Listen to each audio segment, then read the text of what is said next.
U.S. Secretary of State Antony Blinken is also attending the Munich Security Conference, and at a Q&A event, he was asked if Israel's war on Gaza will improve its security or worsen a cycle of violence. Here's what he had to say. I think there's an extraordinary opportunity before Israel in the months ahead to actually, once and for all, end that cycle. And it's because there's some new facts that didn't exist before when there were efforts to make peace between Israelis and Palestinians, starting with the fact that virtually every Arab country now genuinely wants to integrate Israel into the region, to normalize relations if they haven't already done so, to provide security assurances and commitments so that Israel can feel more safe and more secure. Let's now bring in Al Jazeera senior political analyst Marwan Bishara. So, Marwan, if we just start off with what Blinken had to say at that Q&A, where he says that virtually every Arab country genuinely wants to integrate Israel into the region and to normalize ties. What do you respond to that? Well, it's actually inaccurate because back in 2002, every Arab country did express in the Beirut summit, the Beirut Arab League summit, that they would in fact sign peace agreements and normalize relations with Israel in return for ending the occupation, the establishment of the Palestinian state, and a just resolution of the refugee question. So this is not the first time that Arab countries are in fact ready to make peace with Israel in return for a number of things, right? The problem here is what the Secretary of State is proposing is that Arab countries do all of that on the promise of a Palestinian state. When it comes to this issue of the Palestinian state, he also spoke and he highlighted the imperative to proceed with a Palestinian state. And by the way, the German foreign minister did say the same thing at the security conference. So now there's kind of movement, more movement when it comes to Palestinian state. This, though, has always been U.S. policy in the region. But is it now more urgent, Marwan, in order to protect Israel and to guarantee Israel's security after October 7th? So there's a story. Right? There's a story behind this statement. It's not new. We've heard it the last 72 hours. There is a new American position in town, right? Except it hasn't happened, in a big bang declaration. But American position has changed over the last few days, and now we are confronted with a new American position. It's being spilled out slowly in order to see how people are perceiving it and how they are accepting it. So let me make a long story short. I think in as far as the Americans are concerned, this war on Gaza is basically over. The idea of defeating Hamas is no longer tenable per se, certainly not Hamas as an idea, as a resistance movement, as a popular entity among the Palestinians, so on and so forth. You might be able to destroy a good number of fighters, but the idea of destroying Hamas is no longer tenable. So the idea that a ceasefire is contingent on defeating Hamas is no longer realistic.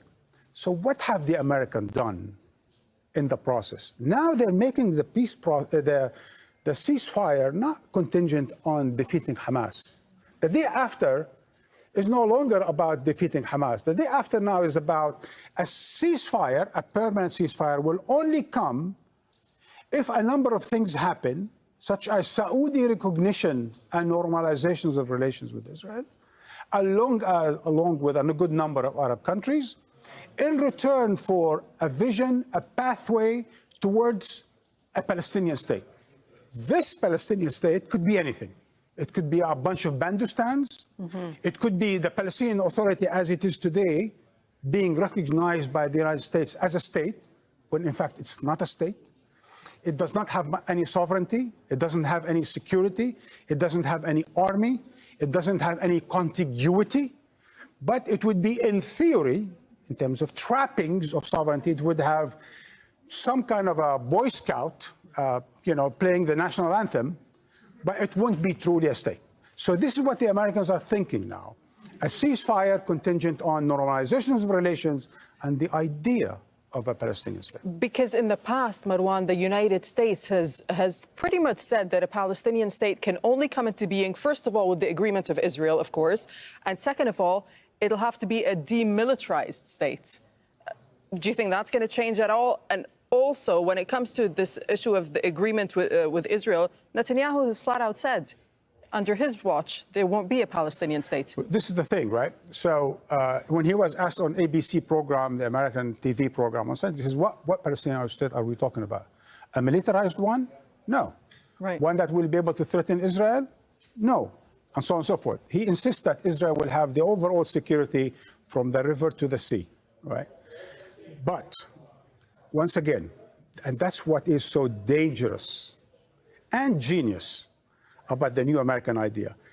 Now that they realize they cannot defeat Hamas per se, they're doing something completely different. They changed the storyline. They changed the script right in front of our eyes as we speak now, right? As they are meeting in Munich, and that's what they're discussing. It's the idea that everything that Israel will be rewarded with and for would be real. Saudi normalization with Israel.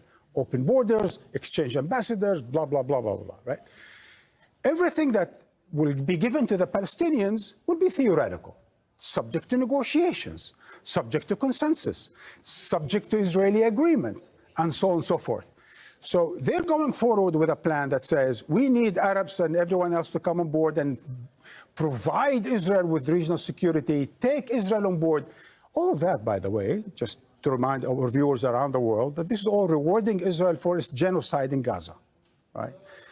Regional security, normalization of relations, so on and so forth, in return for a promise of. Now, the American administration, the State Department is already studying the possibility that it will recognize a Palestinian state. Mm-hmm. And that would be the big reward. We will recognize the Palestinian state. But what does that do? It will make the Palestinian Authority a state and leave everything that the Palestinians have fought for over the years unresolved. The question of refugee, the question of borders, the question of sovereignty, the question of Jerusalem, all of that will be wiped off the table, and it will be a Palestinian Authority that's weak, hostage to Israeli warmongering, that will be recognized by the United States. Mm-hmm. So theoretically, the Palestinian will get a lot of promise. Israel will get a lot of indispensable concessions on the part of Arabs and the Palestinians. I mean, just to pick up on what you're saying, we do have to move on, Marwan, but also one of the comments Blinken made was that he said there are genuine efforts underway led by Arab countries to reform the Palestinian Authority. So that goes with what you're saying.